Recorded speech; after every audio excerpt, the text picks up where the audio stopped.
Áudio 6, página 39, dando continuidade ao áudio anterior. Vivemos em sociedades livres, mas nunca houve tantos escravos no território da emoção. Escravos da ansiedade, da impulsividade, do medo, da intolerância, da timidez, da irritabilidade, do estresse, das preocupações com o amanhã, do excesso de atividades. Na minha opinião, os educadores são os profissionais mais importantes da sociedade, apesar de a sociedade não os valorizar. Todavia, o sistema educacional tem cometido alguns erros gravíssimos ao longo dos séculos. Eles nos têm preparado para trabalhar no mundo de fora, mas não para atuar no mundo de dentro.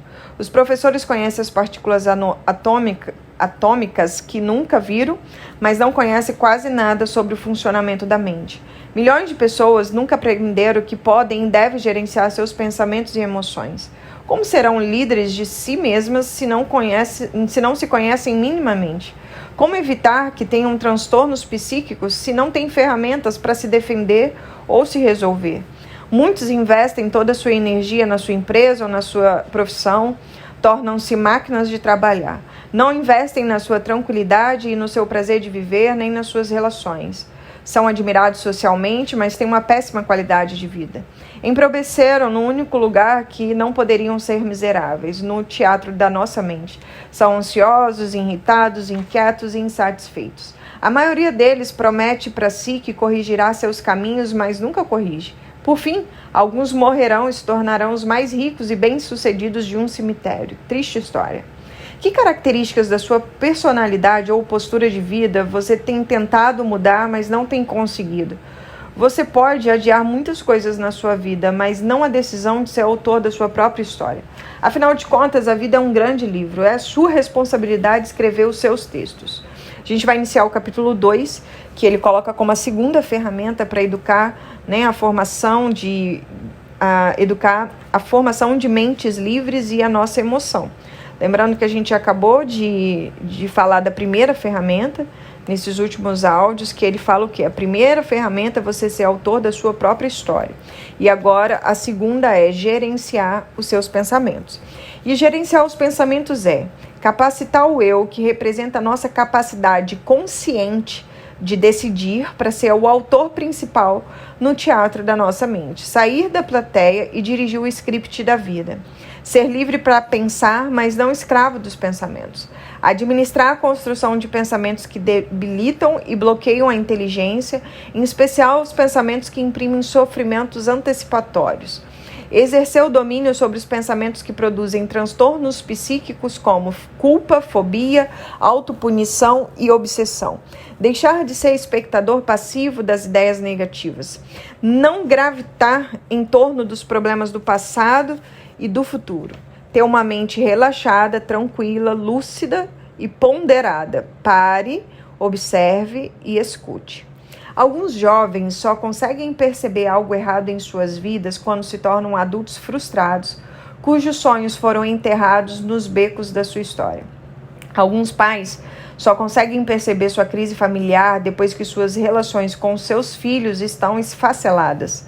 Alguns profissionais só conseguem perceber que perderam o encanto pelo trabalho quando percebem que ir para o trabalho é um martírio. Alguns usuários de drogas só percebem que estão dependentes quando estão seriamente destruídos física, social e emocionalmente. Observe que um barulho do carro nos perturba e nos faz ir ao mecânico, mas muitas vezes nosso corpo grita a partir de uma fadiga excessiva, insônia, compulsão, humor triste, dores musculares, dores de cabeça e outros sintomas psicossomáticos e não procuramos ajuda. Você ouve o inaudível, a voz do seu corpo e da sua mente? Ou você só ouve o que é audível? Alguns só ouvem a voz dos sintomas quando estão no hospital, infartados, quase mortos, completamente aprisionados pelas drogas. Seja inteligente, respeite sua vida, opte pela vida. Procure a maturidade e a sabedoria, pois a vida é muito breve. Vivemos a vida como se ela fosse interminável, mas entre a meninice e a velhice há um pequeno intervalo de tempo. Olha para sua história. Os anos que você já viveu não passaram muito rápido? Para as pessoas superficiais, a rapidez da vida as estimula a viver destrutivamente. sem pensar nas consequências dos seus comportamentos. Para os sábios, a brevidade da vida os convida a valorizá-la como um diamante de inestimável valor. Ser sábio não quer dizer ser perfeito, não falhar, não chorar e não ter momentos de fragilidade. Ser sábio é aprender a usar cada dor como uma oportunidade para aprender lições, cada erro como uma ocasião para corrigir rotas, cada fracasso como uma chance para recomeçar. Nas vitórias, os sábios são amantes da alegria, nas derrotas, são amigos da reflexão. Você é sábio? Gerenciar os pensamentos é fundamental. Outro objetivo fundamental do programa da inteligência é desenvolver a capacidade de gerenciar pensamentos. Essa habilidade é um dos pilares da educação socioemocional para prevenir transtornos psíquicos, expandir a criatividade, desenvolver disciplina, projetos de médio e longo prazo e qualidade de vida. Sem trabalhar essa ferramenta, é muito difícil conquistar uma mente livre nessa sociedade altamente estressante e consumista. O mundo dos pensamentos pode se tornar uma fonte de deleite ou de terror para o ser humano. Uma das áreas mais complexas da psicologia é entender que a construção de pensamentos ela é multifocal e não unifocal. De acordo com a teoria da inteligência multifocal, isso significa que não apenas construímos pensamentos porque queremos construí-los conscientemente, enfim, por uma decisão do eu. Existe uma rica produção de pensamentos produzida por 3 fenômenos inconscientes. O gatilho da memória, que a gente chama aqui de autochecagem, o fenômeno do autofluxo e a janela da memória. O eu é, ou deveria ser, o autor principal do teatro na nossa mente. Esses 3 fenômenos são atores coadjuvantes. O maior desafio do eu é sair da plateia e liderar o palco. Vejamos. 3 atores coadjuvantes. O primeiro, o gatilho da memória. O que é o gatilho da memória? É um fenômeno inconsciente que é acionado em milésimo de segundo por cada estímulo extrapsíquico. Imagens, sons, táteis, gustativos, olfativos ou intrapsíquico, que vem imagens mentais, pensamentos, fantasias, desejos, emoções, que abre janelas da memória e financia a interpretação imediata. Por exemplo, todos os dias vemos milhares de imagens que são interpretadas rapidamente pelo acionamento do gatilho da memória e as consequentes aberturas de janelas.